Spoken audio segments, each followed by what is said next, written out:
গেলেগেত মৰ্মান্তিক ঘটনা পুত্ৰৰ বিয়োগৰ খবৰ পাই পিতাৰ মৃত্যু অঞ্চলজুৰি শোকৰ বয়না লগতে পিতা পুত্ৰক সমভাৱে দিয়া হ'ল জানাজা যি সময়ত ৰাজ্যত পিতা আৰু পুত্ৰৰ মাজত সংঘাত অথবা বৰ্বৰ ঘটনাসমূহে বাতৰি শিৰোৰ নাম দখল কৰি আহিছে ঠিক তাৰ মাজতে আজিও আমাৰ এইখন অসম ভূমিতে বৰ্তমানেও জীয়াই আছে পিতা পুত্ৰৰ চিৰজীৱমীয়া সমন্বয় ইয়াকে প্ৰমাণ কৰিছে নাজিৰা সমজিলা অসম নাগালেণ্ড সীমান্তৱৰ্তী গেলেকীৰ এটা পৰিয়ালে শেহতীয়াকৈ গেলেকীত পুত্ৰৰ বিয়োগৰ খবৰ লাভ কৰি শোক সহিব নোৱাৰি অসুস্থ পিতায়েও মৃত্যুক সাৱটি লোৱা এক মৰ্মান্তিক ঘটনা পোহৰলৈ আহিছে লগতে গেলেকী কবৰস্থানো জানাজা ময়দানত পিতা পুত্ৰৰ দুয়োৰে সমভাৱে দিয়া হ'ল জানাজা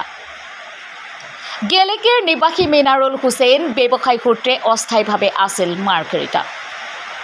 হঠাৎ বুধবাৰে নিশা হৃদৰোগত আক্ৰান্ত হৈ প্ৰায় 40 বছৰীয়া মিনাৰুল হুছেইনে মাৰ্ঘেৰিটাতে শেষ নিশ্বাস ত্যাগ কৰিছে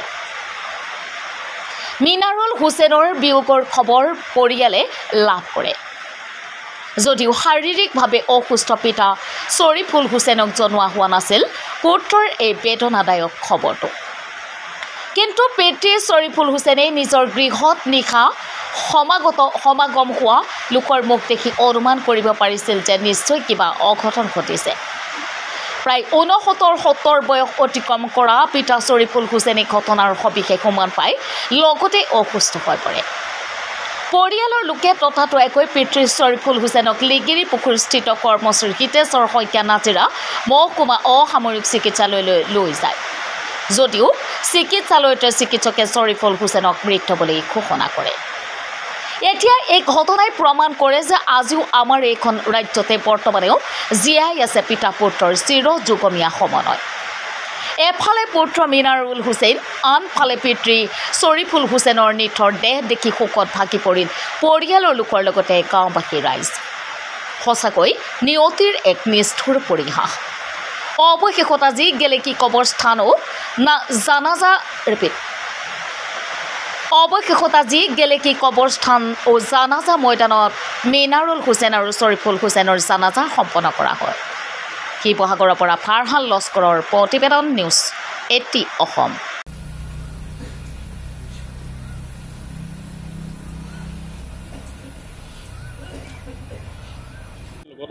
ঘটনাটো মানে এনেকুৱা হৈছিলে মই মাৰ্ঘেৰিটাৰ আপোনাৰ মোৰ ভাড়া ৰুমত আছিলোঁ তো সেইটো সময়তে 8:30 মান বজাত মাৰ্ঘেৰিটালৈ মোলৈ ফোন আহিছে যে মিনাৰুলদাৰ গাটো বৰ বিশেষ ভাল নাই তেওঁ হস্পিটেললৈ লৈ আহি আছোঁ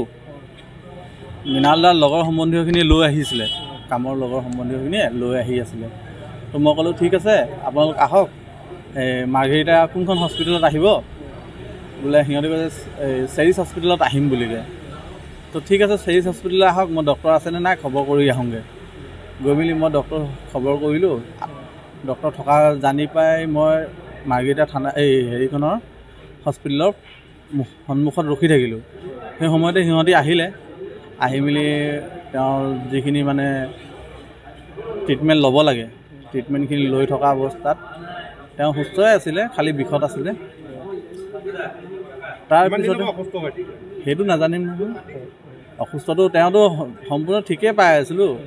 অসুস্থ থকাটো আজি এইটো ঘটনা নহ'ল হয় তাৰপিছতে তেওঁক মাৰ্ঘেৰিটাৰ হস্পিটেলত ECG কৰিবলৈ দিয়া হ'ল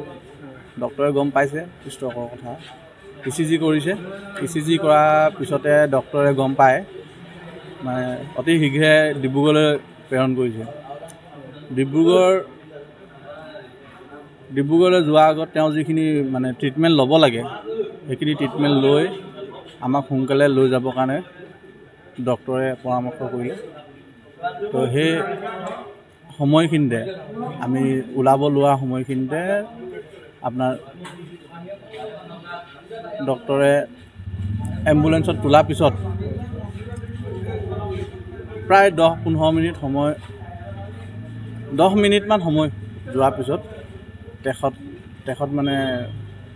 চেঞ্চলেছ হৈ গ'ল চেঞ্চলেছ হৈ যোৱাৰ পিছতে আকৌ আমি সেইখন হস্পিটেলতে ৰাখিলোঁ যিহেতু গম পালোঁ তেখেত নাই বুলি সিমানেই আৰু